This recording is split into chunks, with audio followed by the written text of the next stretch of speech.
देखिए देखिए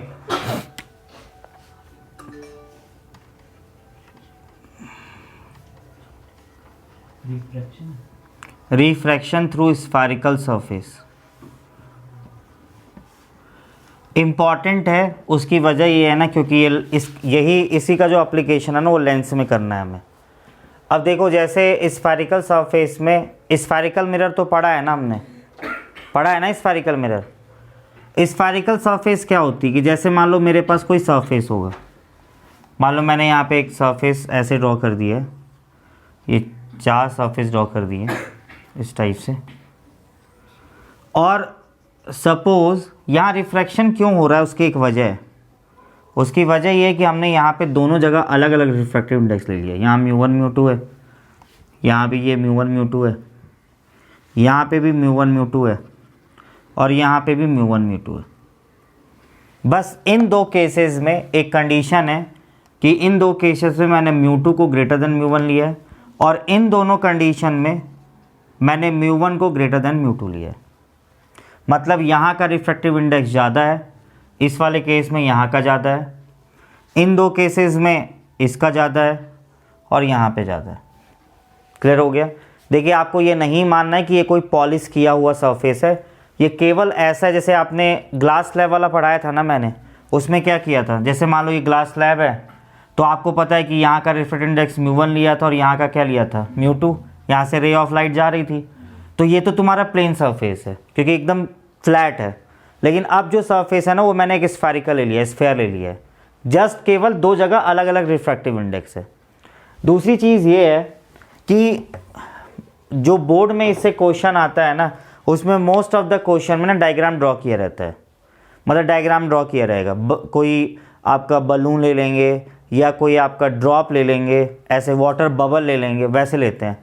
लेकिन अगर कभी क्वेश्चन में डायग्राम ड्रॉ नहीं किया है और उसमें दे दिया कॉन्वेक्स स्फेरिकल सरफेस है, हमें कौन सा पता है कि इसमें कॉन्वेक्स कौन सा है और कॉनकेव कौन सा है। तो इसमें एक तरीका ये है कि जैसे कॉनकेव मिरर क्या होता है, ये है ना कॉनकेव मिरर, जब आप बल्जी साइड पे क्या करते हो पॉलिशिंग, और कॉन्वेक्स मिरर कब होता है, जब आप इनर साइड में क्या करते हो पॉलिशिंग, यही होता है ना। तो अगर इस वाले केस में इसको रिलेट कैसे कर रहे हैं, अगर बल्जी साइड में ज़्यादा रिफ्रैक्टिव इंडेक्स होगा तो वो कॉनकेव स्फेरिकल सरफेस होगा। समझ में आ गया। बल्जी साइड मतलब जो आपका कर्व वाला साइड है, ये वाला, अगर उसमें ज़्यादा रिफ्रैक्टिव इंडेक्स होगा तो वो कॉनकेव स्फेरिकल सरफेस होगा। तो जैसा आपको दिख रहा है ना, यहाँ पे ज़्यादा रिफ्रैक्टिव इंडेक्स है बल्जी साइड में, मतलब ये जो सरफेस है वो तुम्हारा क्या है, कॉनकेव स्फेरिकल क्या है सरफेस। इस वाले केस में आपको दिख रहा है ना, इनर साइड में ज़्यादा रिफ्रैक्टिव इंडेक्स है, और इनर साइड में पॉलिशिंग होती है तो कौन सा मिरर होता है, कॉन्वेक्स। मतलब ये जो सरफेस है ना, ये तुम्हारा कॉन्वेक्स स्फेरिकल सरफेस है।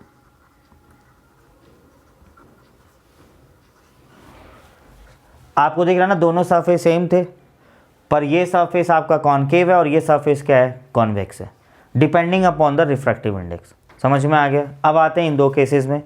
इसमें आपको दिख रहा है इनर साइड में ज़्यादा रिफ्रैक्टिव इंडेक्स है, मतलब इनर साइड में होगा तो कौन सा होगा, कॉन्वेक्स। मतलब ये भी तुम्हारा क्या है, कॉन्वेक्स स्फेरिकल सरफेस है। क्लियर हो गया आपको। और अगर बात करें इसकी, तो आपको दिख रहा है ना, बल्जी साइड में ज़्यादा रिफ्रैक्टिव इंडेक्स है, मतलब ये जो तुम्हारा मिरर है, सॉरी सरफेस है, वो क्या है, कॉनकेव स्फेरिकल सरफेस है। क्लियर हो गया आपको। तो समझ में आ गया। देखिए, आपको दिख रहा है ना, दोनों सरफेस सेम थे, पर इसको मैं कॉन्वेक्स बोल रहा हूँ, इसको concave, because that depends upon the refractive index. किस साइड में रिफ्रैक्टिव इंडेक्स ज़्यादा है, उस हिसाब से वो सरफेस चेंज हो जाएगी। समझ में आ गया आपको।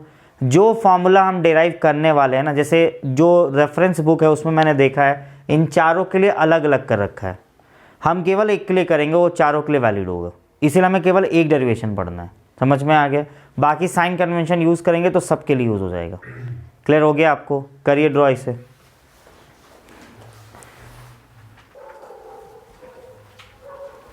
अब देखिए, ये तो आपको समझ में आ गया कि कैसे कौन सा सरफेस कॉनकेव होगा और कौन सा सरफेस कॉन्वेक्स होगा। अब नेक्स्ट जो है ना, वो इसका रिफ्रैक्शन का फॉर्मूला है। जैसे मिरर के लिए हमने फॉर्मूला पढ़ा है ना, 1/v + 1/u = 1/f। ऐसे इस सरफेस के लिए भी आएगा फॉर्मूला। इम्पॉर्टेंट मुझे इससे लग रहा है क्योंकि बाकी से क्वेश्चंस बहुत आ चुके हैं। जैसे मैं यहाँ पे एक सरफेस ले रहा हूँ, ठीक है लक्की। मान लो मैंने यहाँ पे ऑब्जेक्ट लिया है ओ। अब देखो ओ ऑब्जेक्ट से 2 रेज ले रहा हूँ, एक रे ले रहा हूँ यहाँ और एक रे ले रहा हूँ यहाँ पे। जहाँ इन दोनों का इंटरसेक्शन रिफ्रैक्शन के बाद होगा वहीं पे फाइनल इमेज बन जाएगी। समझ में आ गया? मान लो यहाँ का रिफ्रैक्टिव इंडेक्स μ1 ले रहा हूँ, यहाँ का रिफ्रैक्टिव इंडेक्स μ2 ले रहा हूँ, और इस वाले केस में मैंने μ2 ग्रेटर देन क्या लिया है, μ1। याद रखिएगा इसमें μ1 ग्रेटर देन μ2 भी हो सकता है, उससे कोई फ़र्क नहीं पड़ेगा, ठीक है। दूसरी चीज़, अगर मान लो इस पॉइंट पे सपोज ये पॉइंट P है, यहाँ पे रिफ्रैक्शन होगा, तो जाहिर सी बात है कि यहाँ मुझे नॉर्मल ड्रॉ करना होगा, तो मैं सेंटर ऑफ कर्वेचर को उससे ज्वाइन कर दे रहा हूँ। देखिए मैंने आपको बताया है मिरर में भी, दोबारा बता रहा हूँ तुम्हें कि किसी भी प्लेन सरफेस पे नॉर्मल ड्रॉ करना बहुत आसान होता है। क्यों? सीधा परपेंडिकुलर ड्रॉ कर दो। पर किसी कर्व पे कैसे ड्रॉ करना है? कर्व पे जो भी पॉइंट पे तुम्हें नॉर्मल ड्रॉ करना है ना, उस पॉइंट पे टेंजेंट ड्रॉ कर दो, और उस टेंजेंट पे जो भी परपेंडिकुलर होगा वही उसका क्या होगा, नॉर्मल। और आपको पता है कि सर्कल और स्फेयर के केस में वो जो परपेंडिकुलर होता है वो हमेशा किससे पास होता है, सेंटर से। इसीलिए आपको कुछ भी नहीं करना है, जिस पॉइंट पे भी आपको नॉर्मल ड्रॉ करना है ना, उस पॉइंट को आपको सीधा किससे ज्वाइन कर देना है, सेंटर से। आपका वो नॉर्मल की डायरेक्शन हो जाएगी। समझ में आ गया? तो जैसे आपको यहाँ पे जो केस लिया, ये रे गई, पहले इस रे के बारे में देखेंगे। इस रे में ये लिया है ना मैंने डेंसर, और ये क्या है, रेयरर। आपको पता है रेयरर टू डेंसर जाती तो वो बेंड टुवर्ड्स द नॉर्मल होती है। जा तो ऐसे रही थी पर वो नॉर्मल की तरफ बेंड हो जाएगी, मतलब ये थोड़ी इधर चली जाएगी। समझ में आ गया? अब आते हैं इस वाली रे की बात करते हैं। देखिए आपको ध्यान होगा, अगर किसी प्लेन सरफेस पे आप नॉर्मल के अलोंग अगर लाइट को इंसिडेंट कराते हैं तो वो विदाउट रिफ्रैक्शन मूव कर जाती है, क्योंकि एंगल आई की वैल्यू 0 होती है, तो एंगल आर की वैल्यू भी क्या होती है, 0। ये जो रे ऑफ लाइट जा रही है ये आपको दिख रहा है ना, अलोंग द नॉर्मल है। क्यों? क्योंकि अगर आप इस पॉइंट को, मान लो ये पॉइंट M है, इस पॉइंट को सेंटर से ज्वाइन करेंगे तो यही है ना नॉर्मल, तो नॉर्मल के अलोंग ही तो इंसिडेंट हो रही है ना। इसका मतलब ये रे लाइट अनडिफ्लेक्टेड चली जाएगी। यहाँ पे हो गया इंटरसेक्शन, यहीं पे क्या बनेगा आपका, इमेज। समझ में आ गया आपको रे डायग्राम? अब मैं यहाँ पे कुछ चीज़ें ले रहा हूँ। मैं इस एंगल को अल्फ़ा ले रहा हूँ, इस एंगल को बीटा ले रहा हूँ, और इस एंगल को गामा ले रहा हूँ। ये एंगल ऑफ इंसिडेंस आई है और ये एंगल ऑफ रिफ्रैक्शन क्या है, आर है। आगे यहाँ तक समझ में सबको क्लियर हो गया? अब देखो क्या है, इसमें मैं ट्रायंगल ले रहा हूँ POC, दिख रहा है POC। इसमें अल्फ़ा और बीटा तो इंटीरियर एंगल है, और जो आई है वो क्या है, एक्सटीरियर एंगल। तो क्या आएगा, I equals to alpha plus क्या होगा, beta. Exterior angle equals to sum of क्या होगा, इंटीरियर एंगल। समझ में आ गया? अब दूसरी चीज़, ट्रायंगल PCI, दिख रहा है PCI। इसमें बीटा जो है वो एक्सटीरियर एंगल है, और आर और गामा क्या है, इंटीरियर। तो क्या आएगा, beta equals to r plus क्या होगा, गामा। आर की वैल्यू क्या हो जाएगी, बीटा माइनस क्या होगी, गामा। समझ में आ गया सबको? मुझे पता है कि P पॉइंट पे रिफ्रैक्शन हुआ है, मतलब रिफ्रैक्शन हुआ है तो कौन सा लॉ वैलिड होगा, स्नेल्स लॉ। तो at P point Snell's law is क्या होगा, अप्लाइड।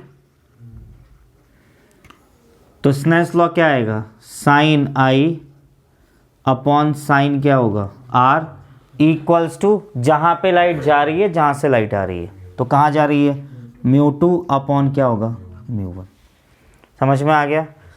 मैंने आपको बताया है कि अगर साइन थीटा की वैल्यू बहुत छोटी होती है, थीटा इज़ अगर स्मॉल है, तो साइन थीटा अप्रॉक्सीमेटली किसके इक्वल होता है, theta, and this is approximately equal to क्या होता है, टेन थीटा। ठीक है? अगर आप मिरर को, ये स्फेरिकल सरफेस को देखोगे ना, तो स्फेरिकल सरफेस इतना ही छोटा होता है बस। बनाया तो उतना बड़ा है मैंने, पर सरफेस इतना ही होता है, मतलब सारे एंगल जो होते हैं ना बहुत छोटे होते हैं।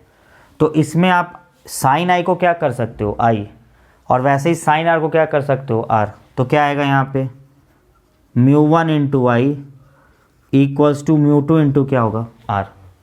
समझ में आ गया। आई की वैल्यू उठा के यहाँ से पुट कर दीजिए, आर की वैल्यू यहाँ पुट कर दीजिए। क्या आएगा यहाँ पे, μ1 अल्फ़ा प्लस बीटा, और आर की वैल्यू क्या होगी, बीटा माइनस क्या होगी, गामा। समझ में आ गया। देखिए इसके टर्म को मैं यहाँ लिख रहा हूँ, μ1 alpha plus μ1 beta equals to μ2 beta minus μ2 क्या होगा, गामा। क्लियर हो गया। बीटा के टर्म्स को क्लब करना है, इस वाले टर्म को उधर ले जाइए, बीटा के टर्म को उधर ले आइए। क्या आएगा, μ1 alpha plus μ2 gamma, beta common ले लीजिए, μ2 माइनस μ1 क्या आएगा, बीटा। समझ में आ गया सबको। अब यहाँ पे मुझे अल्फ़ा की वैल्यू रखनी है। देखिए मैंने आपको बताया ना कि अगर थीटा स्मॉल होगा तो साइन थीटा की वैल्यू अप्रोक्सीमेटली किसके होगी, theta, and theta is approximately equal to क्या होगा, टेन थीटा। तो यहाँ अल्फ़ा की जगह पे मैं टेन अल्फ़ा की वैल्यू रख रहा हूँ। तो टेन अल्फ़ा क्या होगा, परपेंडिकुलर अपॉन क्या होगा, बेस। अब आपको ये कन्फ्यूज़न हो सकती है ना कि यार ये तो पी एम कर्व है, स्ट्रेट कैसे ले लिया है।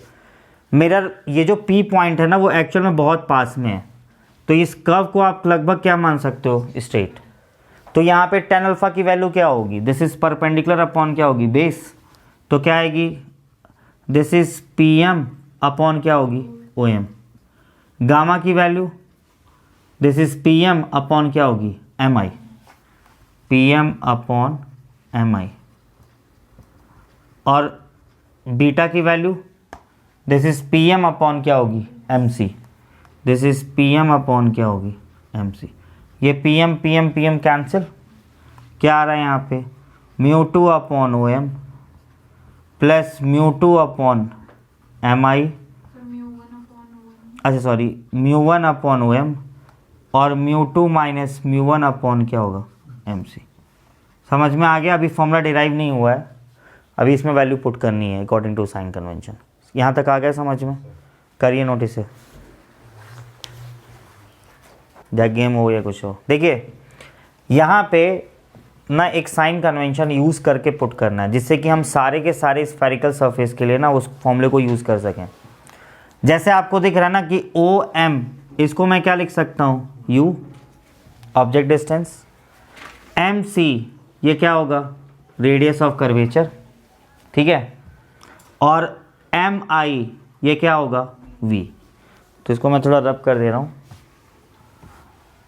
देखिए इसमें क्या करना है, थोड़ा साइन कन्वेंशन यूज़ करना है, जिससे कि ये फॉर्मूला हर एक सरफेस के लिए वैलिड हो सके। तो देखो इसमें क्या कर रहा हूँ, अगर मान लो मेरे पास ऑब्जेक्ट यहाँ रखा हुआ है और यहाँ से लाइट इधर निकल रही है, तो in the direction of incident ray आपको क्या लेना है, पॉजिटिव। तो in the direction of incident ray आपको क्या लेना है, पॉजिटिव। इसका मतलब अगर इंसिडेंट रे इधर से निकला है, मतलब इस सरफेस के इधर तो पॉजिटिव और इधर क्या है, नेगेटिव। देखिए ध्यान रखिएगा, इसमें ना साइन कन्वेंशन में बहुत कन्फ्यूज़न होगा, इसलिए इसको बहुत ध्यान से समझिएगा। और यही कन्वेंशन लेना है, कोई positive x axis negative x axis नहीं लेना है, इसमें यही कन्वेंशन यूज़ ही होगा। तो अगर आप देखो तो इसका मतलब ये वाली चीज़ क्या है, पॉजिटिव हो गई ना, और ये वाली चीज़ क्या हो गई, नेगेटिव। अगर ऑब्जेक्ट यहाँ रखा होता ना तो ये पॉजिटिव हो जाती, इसीलिए याद रखिएगा यही कन्वेंशन लेना है। तो इस पर्टिकुलर फॉर्मूले के हिसाब से u तो आपका नेगेटिव एक्स एक्सिस पे है ना, तो u क्या होगा भाई, जो ओ एम है वो तुम्हारा क्या होगा, u, but you will put as a क्या होगा, माइनस u। तो यहाँ पे अगर आप पुट करेंगे तो क्या आ रहा है, μ1 अपॉन माइनस u, एम आई ये है v, किसके अलॉन्ग है, पॉजिटिव। तो इसका मतलब μ2 अपॉन क्या होगा, v इक्वल्स टू μ2 माइनस μ1, और mc क्या है आपका, पॉजिटिव, अपॉन क्या होगा, r। तो फॉर्मूला क्या होगा यहाँ पे, μ2 by V minus μ1 upon u equals to μ2 minus μ1 upon क्या होगा। समझ में आ गया आपको। क्लियर हो गया। देखिए ये फॉर्मूले में ना थोड़ा कन्फ्यूज़न रहता है कैसे यूज़ करना है। अगर तुम्हारा ऑब्जेक्ट यहाँ पे है और ऑब्जेक्ट कहाँ पे लाई कर रहा है, μ1, लाइट कहाँ से कहाँ जा रही है, μ1 से μ2, इसीलिए u के ऊपर μ1 होगा और v के ऊपर क्या होगा, μ2 होगा। जस्ट मैं एक और एग्जांपल ले रहा हूँ, जैसे ये तो अच्छा ये डायग्राम तो,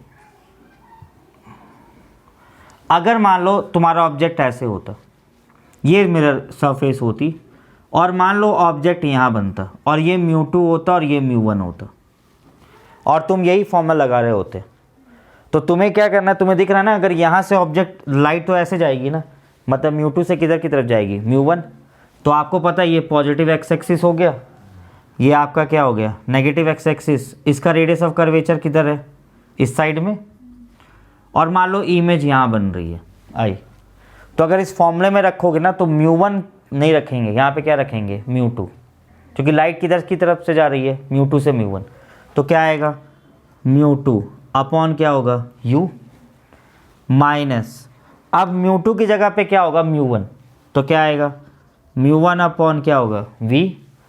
दूसरी चीज़ है लाइट μ2 से μ1 जा रही है, तो ये μ2 माइनस μ1 नहीं होगा, वो क्या होगा, μ1 माइनस μ2 हो जाएगा।